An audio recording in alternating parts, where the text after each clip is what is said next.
Hi, I'm Kurumi Sugita. I wrote the story for this graphic novel.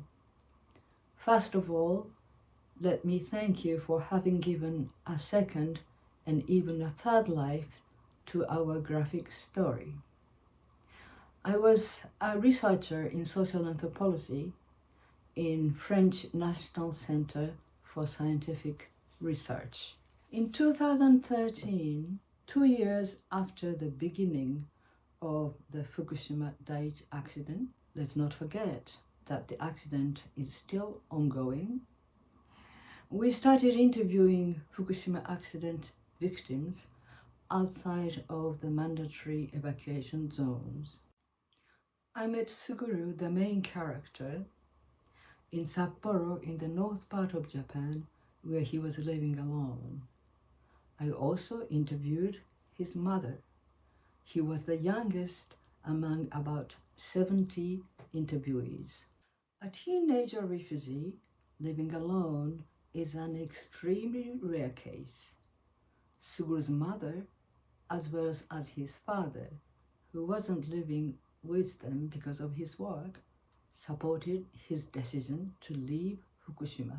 We chose Suguru for our story was first published in the magazine whose audience was predominantly teenagers, and reading a story of a Japanese boy of their own age seems to us a good way to interest them. Suguru's experience to be shunned and told he was unpatriotic for taking the radiation dangers seriously is quite common. The denial that there was nothing to worry about and that radiation can't really hurt you was widespread in Fukushima. There was a heavy propaganda campaign by the Japanese government, which became worse as time passed. And now it is almost as if the Fukushima accident has never happened.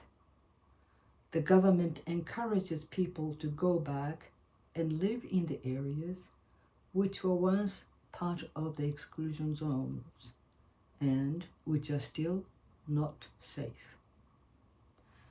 Damien and I try to leave evidence to let people know what the consequences of the nuclear accident were and how it affected the inhabitants of Fukushima Prefecture. Bonjour, je m'appelle Damien Vidal et je suis le dessinateur de la bande dessinée Fukushima 3.11. Cette bande dessinée a été réalisée avec Kurumi et elle est parue initialement dans le magazine Topo. Topo est un magazine pour adolescents, entièrement en bande dessinée. Il aborde des questions sociales et d'actualité. La rubrique témoignages présente chaque mois le portrait d'un adolescent, quelque part dans le monde. Avec Kurumi, nous avons obtenu de présenter le portrait de Suguru. À partir du texte de Kurumi, j'ai réalisé un storyboard. Il avait pour objectif de vérifier la narration et de se mettre d'accord avec l'éditeur. J'ai ensuite réalisé le dessin de toutes les planches sur papier à l'encre de Chine. J'ai réalisé ces dessins sur un format plus grand que celui que j'utilisais jusqu'à présent. Il s'agissait pour moi d'expérimenter un type d'ancrage nouveau. La couleur a été réalisée sur ordinateur. Les textes ont été insérés également sur ordinateur, ce qui a facilité le travail de traduction.